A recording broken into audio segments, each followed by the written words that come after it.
कक्षा 9वीं विषय हिंदी जेम शिक्षण संकुल की तरफ से आपका स्वागत है विद्यार्थी मित्रों। तो आगे के लेक्चर में हमने कब तक पढ़ा था? युग और मैं, उसके लेखक है नरेंद्र शर्मा।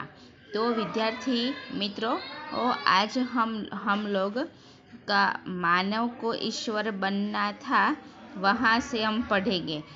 उसका आगे का जो था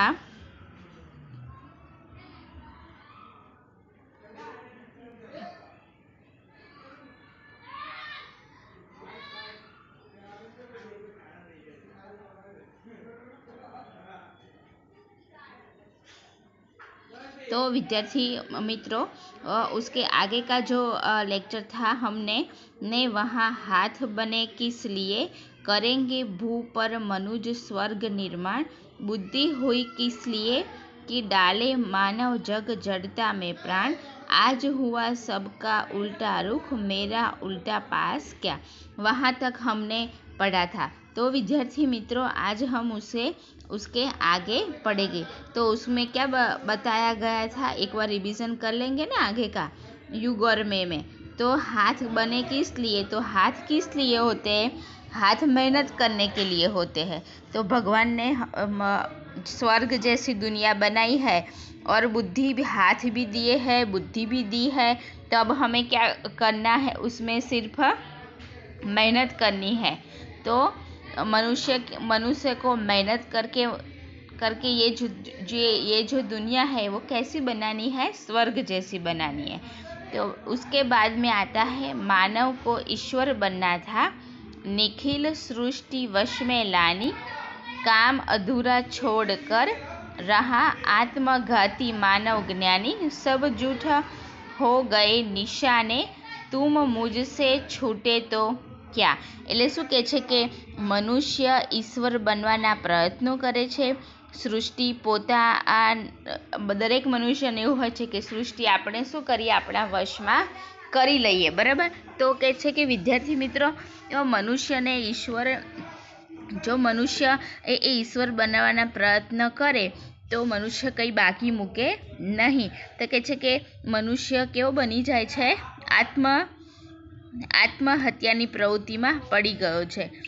જ્યારે પણ મનુષ્યથી કંઈ ના થાય ને તો એ નિષ્ફળ જાય ને તો આત્મહત્યા કરવાનો પ્રયાસ કરે, એને આત્મહત્યાના વિચાર બહુ આવતા હોય છે। તો કહે છે કે મારાથી નિરાશ શું થઈ જાય છે કે મારાથી એ નિરાશ થઈ જાય। તો કે જ્ઞાનીઓના નિશાન પણ ઘણીવાર નિષ્ફળ જતા હોય છે। તો એમાં નિરાશ થવું જોઈએ નહીં। તો કહે છે કે માનવ કો ઈશ્વર બનના था, એટલે મનુષ્યને શું બની જવું છે, ભગવાન બની જવું છે। નિખિલ સૃષ્ટિ વશ મિલન, એને આખી દુનિયા પોતાના હાથમાં લઈ લેવી છે। જો કામ અધૂરા છોડ કર રહા, એટલે કે જે કામ અધૂરું રહી ગયું છે। તો કહે છે કે અધૂરું રહી જાય, નિષ્ફળ જાય તો શું કરે, એને અસફળ થાય તો હું મરી જાઉં, એને શું થાય છે, એના મનમાં એવા ખ્યાલ આવતા હોય છે। તો કહે છે કે ઘણા લોકો સુસાઇડ કરવાનો પ્રયત્ન કરતા હોય છે। તો શું કહે છે કે તે એના આત્મઘાતી બનવાના પ્રયત્ન કરે, આત્મહત્યા કરવાની પ્રવૃત્તિમાં પડી જતો હોય છે। સબ જૂઠે હો ગયે નિશાને, ઘણી વખત એવું થાય કે આપણે નિષ્ફળ જઈએ તો પણ આપણે શું કરવું જોઈએ, મહેનત કરવી જોઈએ। 2 વખત નિષ્ફળ જઈએ તો ત્રીજી વખત સફળ થઈ જ જઈએ આપણે, પરંતુ બસ હું નિષ્ફળ થઈ ગયો એમ કરીને આપણે પાછા શું કરવું જોઈએ, પાછી પાની કરવી જોઈએ નહીં। આપણે નિષ્ફળ થાય છે એમ કરીને મહેનત અધૂરી છોડી દેવી જોઈએ નહીં। તો તું મુझसे છૂટે તો ક્યાં, તો ઘણી વખત જે જ્ઞાની લોકો હોય છે એનાથી પણ નિશાન ચૂકી જતું હોય છે। તો કહે છે કે એનાથી ગભરાવું જોઈએ નહીં। એક दूसरे का अभिभाव कर रचने एक नए भाव को, संघर्ष निरत मानव अब फूक जगत गत वैभव को, तहस नहस हो रहा विश्व तो मेरा अपना आपा क्या। અત્યારે મનુષ્ય જે હોય છે ને એને શું કરવાનું હોય છે, એકબીજાનો નાશ કરવાનું હોય છે। જો એના કરતાં કોઈ આગળ જાય તેના મનમાં વેર ઝેર અહંકારની ભાવના ઉત્પન્ન થઈ જતી હોય છે। દુનિયા રચવાની સ્પર્ધામાં મનુષ્ય પોતાની વર્તમાન જે પરિસ્થિતિ હોય છે ને એને ભૂલી જાય છે. તો કહે છે કે જગતના વૈભવનો પણ શું કરે છે? ફૂંક જગત વૈભવ કહો. એ પોતાનો જે વૈભવ જે ભગવાન એની છે જગતનો, એને પણ નાશ કરવાની મથામણમાં રોકાયેલો હોય છે. તો કહે છે કે જે નિષ્ક્રિય વસ્તુ છે, જે નષ્ટ થઈ જાય એવું હોય છે, એને બચવાના પ્રશ્નો જ રહેતા નથી.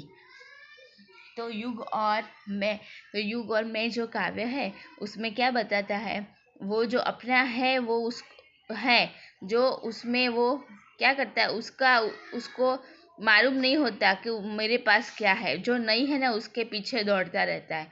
कभी जिंदगी में असफल हुए तो कभी भी हमें निराश होना चाहिए नहीं. हमें हमेशा मेहनत करे तो हम हमेशा सफल ही रहते हैं. तो क्या करना चाहिए? मेहनत करना चाहिए और मेहनत करने से हमें सफलता मिलती ही है. तो विद्यार्थी मित्रों, आप युग और मैं जो हमारा काव्य था अधूरा, तो मैंने वो आज पूरा कर दिया है. आपको शब्दार्थ और टिप्पणी घर से लिखना है, मुहावरे भी तैयार करना है, मुहावरे भी अपनी हिंदी की व्याकरण की नोट में लिखना है.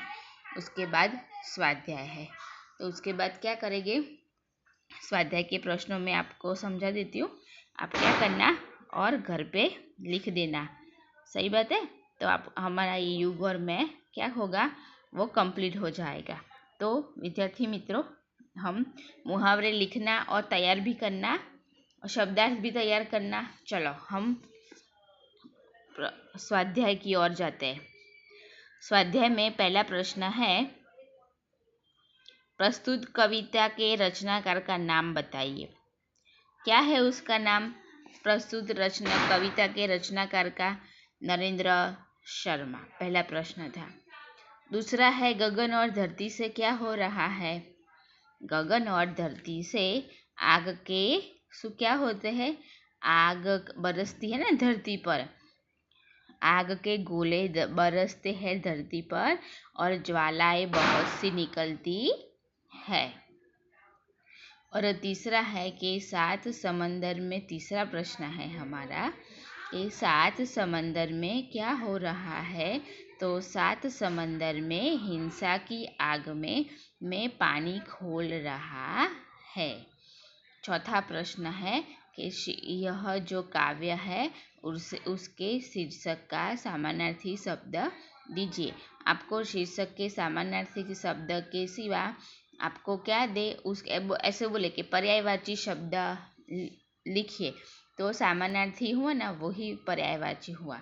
तो आपको क्या हुआ, युग और कविता में, युग और मैं के अंदर कविता और जमाना, ये हुई कविता थी ना हमारी, तो कविता और जमाना यह उसका समानार्थी शब्द आएगा. तो विद्यार्थी मित्रों, समझ में आया आपको? और नहीं आया हो तो घर पे वीडियो है, 2-3 बार पढ़ना, शब्दार्थ भी तैयार करना. मुहावरे है, 3 ही मुहावरे है. गर्क होना यानी कि डूब जाना, तहस नहस होना यानी कि नष्ट होना, पासा उल्टा पड़ना यानी कि परिस्थितियाँ विपरीत होना. तो विद्यार्थी मित्रों, यह मुहावरे भी तैयार करना, अपनी हिंदी की नोटबुक में लिखना. उसके बाद स्वाध्याय के जो 4 प्रश्न हैं ना, वो भी अपने घर पे हिंदी की नोटबुक में लिखना. संक्षिप्त में उत्तर लिखिए, वो लिखना है. हाँ, 3 प्रश्नों. उसके बाद में ना सविस्तार के उत्तर दीजिए, वो नहीं लिखना. उसके बाद में क्या आता है कि विरोधार्थी शब्द. तो सुनो, मैं आपको बता, विरोधार्थी शब्द, हाँ, और क्या है समानार्थी शब्द. समानार्थी और विरोधार्थी. तो समानार्थी और विरोधार्थी दोनों लिखने हैं आपको अपनी नोटबुक में. तो हस्ती का क्या आएगा? अस्तित्व. अंगार, समुंदर, वो है ना आपको, तो वो तो लिखेंगे ना घर पे आप तीनों. और उसके बाद में क्या लिखोगे? समानार्थी शब्द. तो अनगिनत, असंख्य, गगन, आकाश, दुनिया, संसार, निखिल, संपूर्ण, तहस नहस तो बर्बाद, आपा तो अभिमान। यह घर पे लिख देना विद्यार्थी मित्रों, और अपना स्वाध्याय यहाँ पे हम कंप्लीट करते हैं। नेक्स्ट लेक्चर में क्या पढ़ेंगे हम? दाज्यू। आपका जो नया पाठ है वो हम नेक्स्ट लेक्चर में पढ़ेंगे। तब तक क्या करोगे? घर पे अपना होमवर्क कंप्लीट कर देना।